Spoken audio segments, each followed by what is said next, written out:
Have you ever dreamed of watching the Earth rise from the Moon, viewing our home planet from Earth's constant companion? Humans are turning to the Moon and exploring it. There's new interest in lunar exploration, and in some future, we will likely see astronauts walking on the Moon again. The Moon is very interesting for many reasons. First of all, it is a history book of our own planet. Therefore, scientifically, it would be extremely important to look at the Moon. Secondly, Moon can be a very important stepping stone to the further robotic and human exploration of our solar systems. An important step in human exploration will be to send humans to the Moon for extended periods. To prepare for this, we need lunar analogues. Analogues are facilities on Earth that simulate environmental, habitational, operational, and/or psychological conditions associated with human Moon missions. Analogues are essential tools used to prepare for such extended missions. The Luna study, which was initiated by ESA, identifies gaps in European analog capacity and presents concepts for new analogues that can fill those gaps.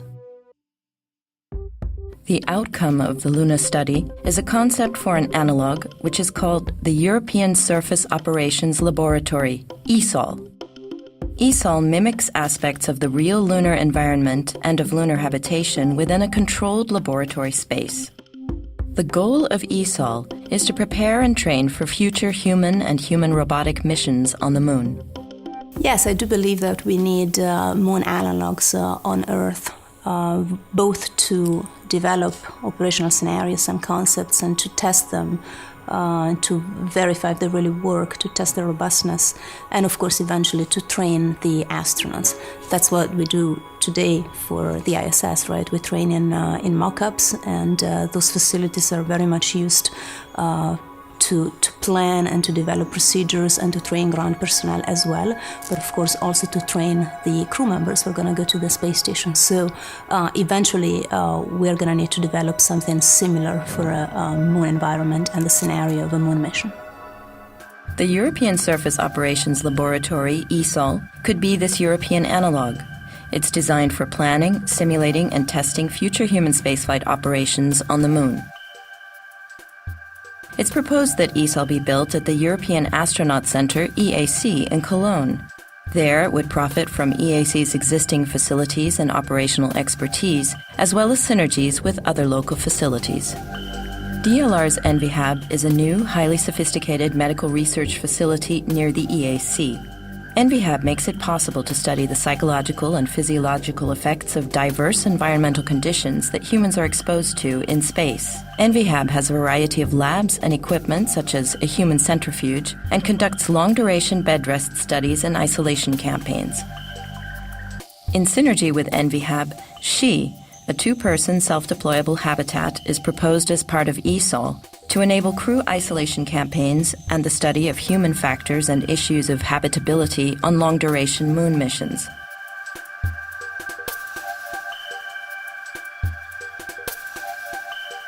In the ESOL concept, SHE is connected to a full-motion simulator via a node. The full-motion simulator would simulate driving on challenging and unknown lunar terrain and exploring the Moon on long traverses in a pressurized vehicle. A suit port would allow the crew to exit from inside the habitation area onto the simulated lunar surface. This would enable a suited astronaut to train and validate exploration tasks on the lunar surface, such as collecting soil samples, installing scientific hardware, or performing maintenance and repairs in a regolith testbed filled with simulated lunar soil. On this testbed, scientists and engineers could study and optimize ways for humans and robots to work together in this challenging environment. A critical aspect is communication and decision-making between mission control on the Earth and the team on the Moon comprising humans and robots. An area for in situ resource utilization, or ISRU, would be located adjacent to the regolith testbed. This ISRU area would make it possible to experiment with new methods and test the operational aspects of using Moon resources to make missions more affordable. One example is the 3D printing of equipment or even a lunar base using lunar soil. Water and oxygen could also be extracted from the lunar regolith. Given that we typically don't have large amounts of real lunar dust, one of the things you want to have on ground is a so-called simulant, which is materials mixed together from Earth materials that quite closely mimic what you have on the Moon. Now you have to know that the Moon is also not uniform as the Earth is not uniform. You have different environments, you have different regolith compositions, and this is something you would really like to test before, so you get some indication how much variation you have to expect on the real Moon. The regolith testbed would include a robotic system that allows a simonaut in an EVA training suit to walk and move on a dusty lunar surface as one would find in a real lunar mission under lunar gravity conditions, or 1/6 of the Earth's gravity. This is a unique element of the proposed ESOL facility, filling a worldwide gap in analog capability. Partial gravity offloading in combination with a regolith simulant testbed would allow future astronauts to train surface operations under highly realistic lunar gravity conditions. A large rover testbed of 1,000 square meters would also be located close to the EAC to provide the terrain for the simulation of more extended rover activities. The ESOL concept also features a local mission control center using a control room in the EAC.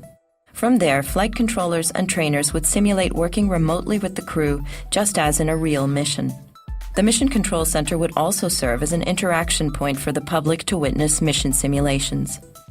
Erecting analogues with a visible scenery that depicts the situation like you would have on Moon and Mars. You also bring a footprint of this strange surface back to Earth that the public can see, that the public can get an impression about, because the largest obstacle we have for such missions is to gain enough public support, to gain the political support to equip such a mission. And to be as visible as possible is helping along that way. So if we want to do this by the 2025 timeframe, the time to start is now.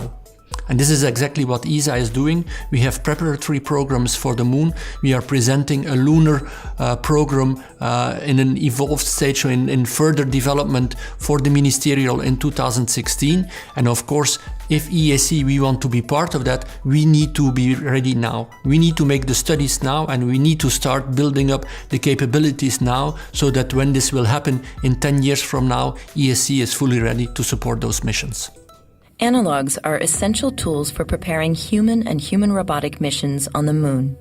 The proposed European Surface Operations Laboratory, ESOL, would be a unique analog facility in Europe, incorporating many elements that close gaps in existing analog capacity. At the same time, ESOL would profit from the expertise and facilities at and near the European Astronaut Center in Cologne.